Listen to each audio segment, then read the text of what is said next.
Welcome back to the deep dive. We are really glad you're here with us today. I want to start by just putting a specific number on the table. 20. Okay, 20. Yeah, specifically 20 years of experience. Because in almost every job interview or, every bio, every introduction at some big conference, that number is kind of the ultimate trump card. Oh, absolutely. It signals competence, authority, safety, really. All right. Like if a pilot comes over the intercom and says, I've been flying for 20 years, you just instantly relax in your seat. Naturally. We just automatically equate duration with mastery. It's like the golden ticket of credibility in our society. It is. But we have a source on the desk today that really just takes a sledgehammer to that whole assumption. It poses a question that is, well, it's frankly pretty uncomfortable for anyone who considers themselves a senior anything. Yeah, it doesn't pull any punches. No, it doesn't. The question I'd ask you is this. Do you actually have 20 years of experience, or do you just have 1 year of experience repeated 20 times? Wow. Yeah, that distinction right there, that experience trap, that is the central tension in the material we're unpacking today. Exactly. Because we're looking at a very specific multi-layered text. It's a devotional message delivered by Pastor Huzi Kang, and it was recorded for February 28th, 2026. And we really need to point out that date isn't just some random timestamp. If you're listening to this and you aren't super familiar with East Asian history, February 28th, or Tu-Tu-Fei, as it's often called, is a date with a massive gravitational pull in Taiwan. It carries immense weight. It marks the anniversary of the 228 incident in 1947, which is a moment of profound national trauma. Right. So what makes this source so fascinating is that it's attempting this very difficult synthesis. It's a theological deep dive into the concept of humility, specifically within a church structure, but it's simultaneously applying that theology to a 79-year-old national wound. Exactly. It's connecting the micro to the macro. Yeah, how we treat each other in a boring committee meeting or a family gathering, and connecting that to how an entire nation heals from its history. And the bridge between those two things, according to Pastor Hugh, is a radical redefinition of humility, or kimbe. But I feel like we have to be careful here, right? Because humility is one of those words that has just been so watered down over the years. Oh, totally. When most people hear it, especially in a religious context, they just think of self-deprecation. Yeah, they imagine someone being a doormat, just saying, oh, I'm terrible, I'm unworthy, please don't look at me. Right, that sort of I'm just a worm theology. But the source explicitly rejects that definition. It does. It totally pushes back on that. Pastor Hugh references two key biblical texts here to make his point, 1 Peter chapter 5 and Philippians chapter 2. And the imagery he anchors the whole discussion in is Jesus girding himself with humility. He's talking about the narrative where Jesus actually strips off his outer robes, right? And puts on a towel to wash the disciples' feet. Exactly, which if you look at that cultural context, that was strictly the job of the absolute lowest servant in the household. So it's a deliberate inversion of the power structure. Precisely. The source argues that true humility isn't about thinking less of yourself. It's about mutual submission. It's a structural stance, not just a feeling. Right, and the text gives this really interesting dual instruction. Like, yes, younger people need to submit to elders.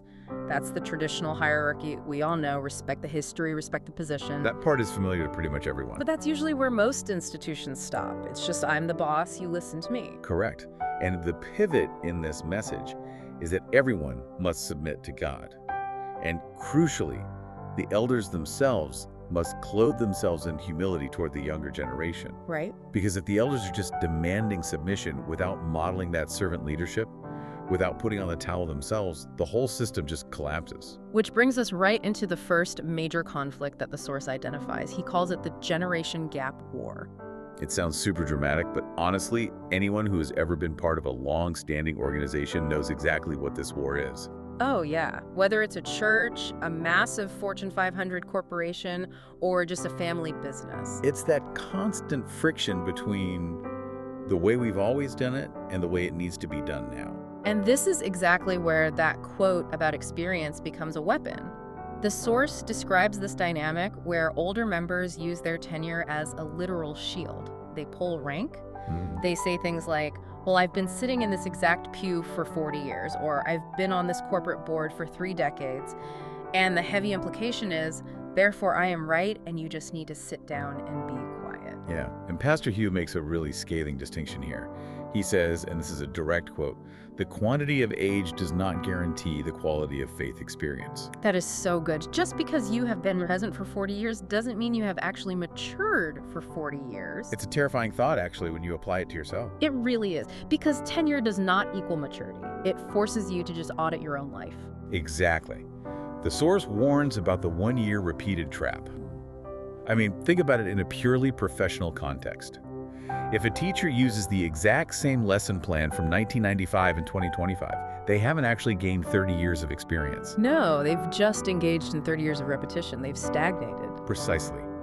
And the source argues that this creates a highly toxic environment. Because if you are stagnant, you are inherently threatened by any kind of change. You're threatened by new energy, new questions, new ideas. Right, so the generation gap war starts because the older generation, instead of acting like mentors to the youth, they start blocking them just to protect their own fragile sense of worth. They become gatekeepers instead of guides. And the younger generation understandably feels completely unheard and undervalued. So you just end up with this massive standoff. Yeah, and the source suggests the only way to break that deadlock is through that mutual submission we talked about. The young have to respect the history, but the old have to respect the potential. Exactly. It has to flow both ways. I want to pivot here, though, because the source takes this whole concept of conflict resolution and scales it up significantly. As we mentioned earlier, this message was recorded on the anniversary of the 228 incident. Right. And we really need to give you, the listener, a little bit of context here, because the source material kind of assumes its audience already knows the history inside and out. So what exactly is the source referring to? So, historically speaking, the 228 incident began on February 28, 1947. That was just shortly after World War II had ended. Japan had surrendered, and the Republic of China government had just taken over control of Taiwan. Okay, so you have a population in Taiwan that had been living under Japanese colonial rule for 50 years, and suddenly they're being governed by a totally new group arriving from mainland China. Exactly. And that right there is the massive friction point. The source describes it as a tragedy born from a massive cultural collision. You had totally different languages, different customs, completely different expectations of what governance should look like. These two groups were effectively strangers to one another, yet one was newly ruling the other. So it wasn't just a political disagreement, it was a full-blown clash of civilizations crammed into a very small space. And that intense friction sparked an uprising, which was then suppressed violently? Yes, which left a deep scar on the Taiwanese consciousness that, as the pastor notes in the text, is still incredibly raw 79 years later. It created this persistent sense of us versus them. And this is where the devotional gets really tricky. Because how do you preach humility to a group of people who feel they were historically fundamentally wronged? Right. Or conversely, how do you preach it to a group that feels they are being unfairly blamed for the sins of their ancestors? It's intense. Now, just as a quick aside for you listening, our goal here isn't to take a political stance or endorse any specific modern platform on this history. We are just unpacking how the source itself approaches the theology of healing this divide. Exactly, and the source calls this the forget versus remember dilemma. It notes that every single year around this date, society just splits down the middle. One side says, look, it's been almost 80 years, just let it go. Why are we still picking at this scab? And the other side says, we absolutely cannot forget justice. We cannot just erase the pain. It really feels like an impossible choice. Either you erase your own history or you live in perpetual anger. But Pastor Hugh offers a formula here that I found really compelling. He doesn't choose either of those sides. Right, he threads the needle. He says, hate must be forgotten, but the lessons must be remembered. Hate must be forgotten, but the lessons must be remembered. That is such a specific, crucial nuance. It is. It's about consciously separating the emotional poison from the historical instruction. Because if you forget how pride, lack of communication, and cultural arrogance caused the tragedy in the first place, you are basically doomed to repeat it. That's the real danger of just quote-unquote moving on. Exactly. But if you hold on to the hate, then you just poison your own present. You can't build a functional future with someone that you actively hate. Right. So applying humility to a national wound means having the sheer strength to drop the hatred, specifically so the land itself can heal. It's framing forgiveness not as some weak, passive thing, but as a highly strategic move for collective survival. Man, that goes right back to that towel metaphor from the beginning. It's basically saying, I am strong enough to serve the future of this community by washing away this animosity.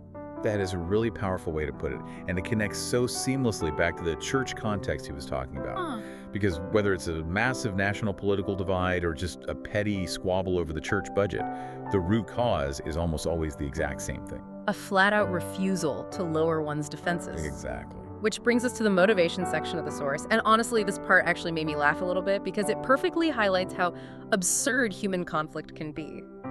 The source draws this sharp contrast between the corporate world and the church world to explain why people even bother fighting. It's a contrast we really don't think about enough. In the corporate world, the transaction is super clear. I give you my labor, my engineering skills, my marketing expertise, whatever, and you give me money. Right. I want a promotion because it comes with a raise. It's completely rational. The incentives are aligned with the conflict. But the church operates on a totally different model. It's completely inverted. The church is a volunteer organization. Right. Not only are you not getting paid to be there, but you are usually the one paying to be there through your donations or tithes. You are literally paying to work. You're paying to set up folding chairs, to teach kids, to serve coffee in the lobby. So the critical question the pastor poses is so funny but so true. If not for faith in God, why on earth would you be here? And more importantly, why would you fight? Right. If there's no bonus check at the end of the year, no stock options, no corner office with a view, what are you actually fighting for? That is the million-dollar question. If you strip away the financial incentive entirely, what is left? And the source suggests the answer is pretty ugly. It's pride, it's status, it's the desperate desire to control turf. The whole "this is my house" syndrome. Yes. The source warns elders specifically against treating the church as their personal property. And there's this fascinating and honestly somewhat disturbing choice of words the pastor uses here. He warns against viewing newcomers or just people who do things differently as Gentiles. Gentiles, that is an incredibly loaded term in a biblical context. It is. It creates a very hard boundary. Because in the ancient Jewish context, Gentiles were the outsiders. They were the unclean. They were the people who absolutely did not belong in the inner sanctuary. So if a church leader starts looking at the younger generation or new converts as Gentiles, as people invading my space, they have fundamentally lost the plot. They built a massive wall exactly where there should be a door. Yeah, and to illustrate the catastrophic end result of that kind of attitude, the source brings in the ultimate villains of the New Testament. The Pharisees and the Sadducees. The whitewashed tombs. That imagery is just so visceral. It is. Jesus called them that because they looked absolutely perfect on the outside. They had the right robes, the impressive titles. They knew the law better than literally anyone else. They had the ultimate seniority. But inside, dead bones. Dead bones. No life whatsoever. And the source makes a critical point here that I think applies to leadership in literally any field. The Pharisees didn't just fail themselves. They actively blocked others. Right. They stood right at the door of the temple and prevented other people from entering. That is the ultimate failure of leadership. Instead of being a bridge to the divine, their own pride became a blockade. It's the experience trap completely weaponized. I know so much, I'm going to make sure you know your place. Exactly. They had the text, but they lost the heart. They had the law, but they completely lacked love. And the source suggests that this is exactly what happens when we stop repenting. When we start thinking we finally arrive, we start calcifying. We stop checking to see if we're actually still alive inside. So let's bring this down to the ground for you listening. If I'm a listener, maybe I'm running a team at work, maybe I'm a parent, maybe I'm just involved in my local community. How do I know if I'm becoming a Pharisee? How do I know if I'm the one blocking the door? Well, the source actually gives us a really interesting litmus test for this. And it's not about checking your resume or tallying up your list of accomplishments. It asks us to evaluate the fragrance of a life. The fragrance of Christ. Yes. Yes. It sounds very poetic, but it's actually incredibly practical. The source suggests you should look at a leader, or really, look in the mirror and ask, is this a life that makes people want to know God? Is there something about this person's core character that is genuinely attractive? Attractive in the sense of, like, enviable. Exactly. Do you envy their peace? Not do I envy their fancy car, or do I envy their corporate power, but do I envy the way they handle intense stress? Do I envy the way they treat people who can't do absolutely anything for them? And that is a significantly higher bar than just, do they know the employee handbook?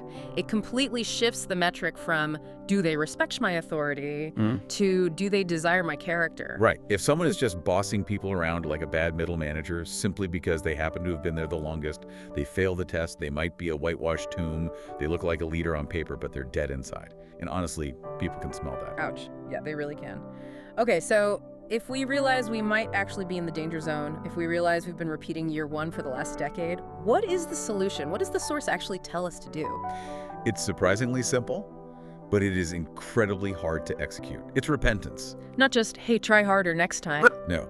Trying harder is usually just more pride in disguise. Repentance is openly admitting you were wrong. It's going all the way back to that image of the towel.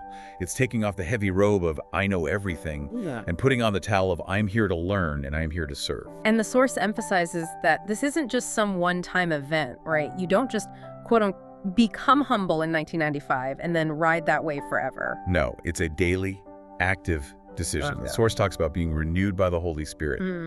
That implies that our natural default state is to just drift right back toward pride. We have to actively choose humility every single day. We have to actively choose to listen to the Gentiles, the young, the new, the different. Exactly. As we wrap up this deep dive, I want to touch on the outro of the source material. It ends with a blessing of peace. But given everything we've discussed today, the 228 massacre, the bitter church infighting, the Pharisees' peace feels like a really heavy word to use here. It is a heavy word. The source points to Jesus as the King of Peace. But in this specific context, peace isn't just the absence of noise. It's not just everyone staying quiet in the board meeting so the boss doesn't throw a tantrum. Right, that's a false peace. That's just suppression. Exactly. True peace is reconciliation. It's the result of all the hard work we've been talking about. It's what actually happens when you remember the lessons but choose to forget the hate. It's what happens when the generation gap is finally bridged by mutual submission. It is active, exhausting work. It's the actual restoration of relationships, not just the temporary cessation of hostilities. Ideally, yes. That's the goal. So here is the thought I really want to leave you with today. We started with that provocation about experience. 1 year repeated 20 times. It's a haunting phrase. It really is. I want you to take a hard, honest look at your own domain, your career, your family dynamic, your spiritual life. Are you actually evolving? Are you letting new perspectives challenge you? Or are you just fiercely defending the territory you claimed 20 years ago? And if you find yourself defending territory, you really need to ask yourself why. Exactly. And to take it one step further, something the source hints at, but we often overlook, how does this apply to your relationship with yourself? Are you maybe using your own past traumas or past mistakes as a sort of dark seniority badge? Like using your history as an excuse to avoid growing today? Oh, well, holding yourself hostage to your own past. Right. Ask yourself what outer robe of pride or even what robe of past pain you might need to take off today. Because the only way to get to that 20 years of true, genuine maturity is to be willing to be a beginner again. Beautifully said. Thanks for joining us on this deep dive. We'll see you next time.